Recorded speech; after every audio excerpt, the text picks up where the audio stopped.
बिस्मिल्लाहिर्रहमानिर्रहीम। अस्सलाम वालेकुम। उम्मीद करता हूँ आप सब खैरियत से होंगे।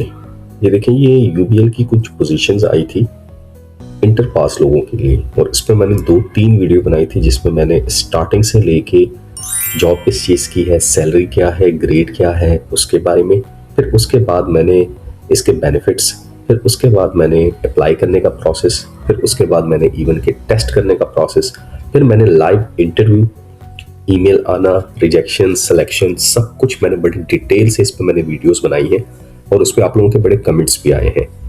लेकिन अभी कुछ दिनों से मुझे कुछ कमेंट्स आ रहे हैं और मैं ये महसूस कर रहा था कि मैंने कहा चूंकि ये जॉब्स पोर्टल से हट गई है, इस पर थोड़ी सी क्लैरिफिकेशन दे दूं, क्योंकि इस हवाले से मुझे ईमेल पे, मुझे नंबर पे, मुझे यूट्यूब पे बहुत ज़्यादा कमेंट्स आ रहे हैं। तो मैंने कहा थोड़ी सी इसको मैं वजाहत कर दूं, क्लैरिफिकेशन दे दूं कि ये स्टेप्स कहाँ तक पहुँच गए हैं और नेक्स्ट स्टेप बैंकिंग सेक्टर में क्या होता है। देखें, ये OG4 की जॉब थी इंटर पास के लिए। आपने यहाँ पे सबसे पहले अप्लाई किया, आपने इसके लिए फिर ऑनलाइन टेस्ट दिया, फिर ऑनलाइन टेस्ट के बाद आपने ऑनलाइन इंटरव्यू दिया, ऑनलाइन इंटरव्यू के बाद असेसमेंट आपकी हुई और आप है तो बैंक की तरफ से कुछ लोगों को ईमेल आ गई है कि वो जाके फिजिकल इंटरव्यू दें, कुछ लोगों को इंटरव्यू के लिए ईमेल अभी तक नहीं आई, कुछ लोगों को डॉक्यूमेंट्स अपलोड करने की ईमेल आ गई, कुछ लोगों को नहीं आई। लेकिन जो लोग बिल्कुल फाइनल स्टेज तक पहुंच चुके हैं उनको क्या ईमेल आई है, जरा ये देखते हैं। ये देखिए, मुझे एक आप लोगों में से ही एक बंदे ने मुझे शेयर किया है, successful qualification officer OG4 programme. Dear candidate, we are pleased to inform you that you have successfully qualified for the position of officer OG4 programme UBL।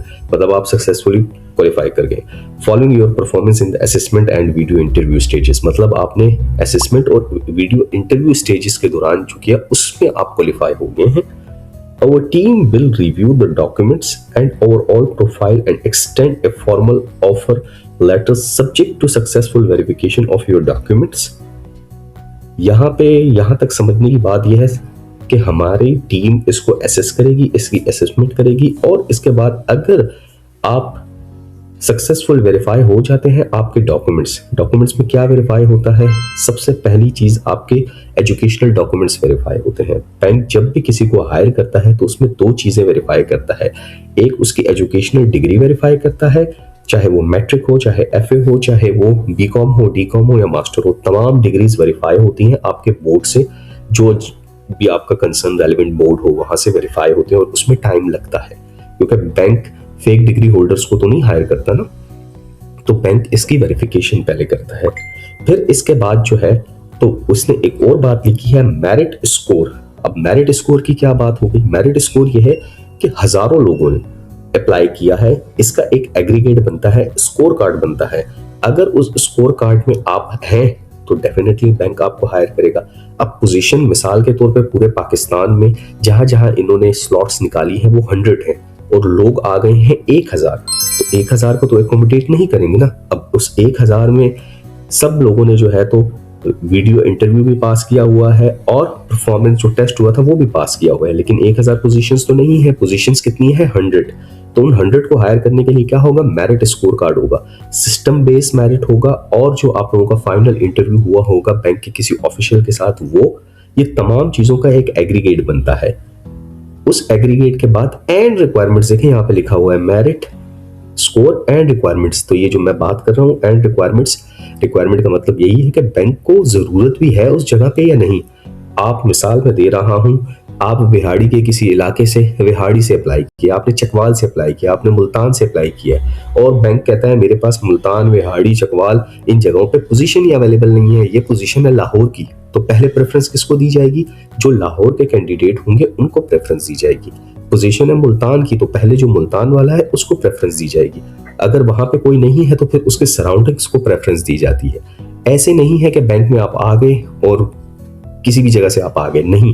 Bank ये देखता है कि मैं बिल्कुल OG4 प्रोग्राम के लिए बंदे को हायर कर रहा हूं, उसके लिए आने जाने की कॉस्ट, उसके लिए रहने की कॉस्ट, ये सब कुछ बहुत महंगी पड़ जाती है। तो इसकी सैलरीज भी इतनी नहीं है, 47-50 हजार रुपए सैलरी है, तो बंदा कैसे बेयर करेगा?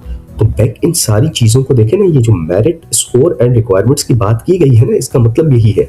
लोग पूछ रहे हैं मुझे कब फाइनल लेटर मिलेगा। भाई मुझे नहीं पता आपको फाइनल लेटर कब मिलेगा या नहीं मिलेगा। आपने ये चीजें क्वालिफाई कर ली, दैट इज ग्रेट, बैंक ने आपको कंग्रेचुलेशन कर दिया और आपका तमाम डेटा बैंक के पास सेव हो गया है। आपने क्या क्या पास किया है, आपने टेस्ट पास किया है और आपने इंटरव्यू पास किया है। इट इज नॉट मीन कि आप हायर भी होंगे। बैंक इन तमाम चीजों को एसेस करेगा, उसके बाद अगर बैंक समझता है कि आपको हायर करना है, बैंक तब आपको हायर करेगा, बैंक ऐसे आपको हायर नहीं करेगा। तो उम्मीद करता हूं आपको ये वीडियो पसंद आई होगी, आप समझ गए होंगे मैं क्या कहना चाह रहा हूं। तब तक अपना बहुत सारा ख्याल रखें।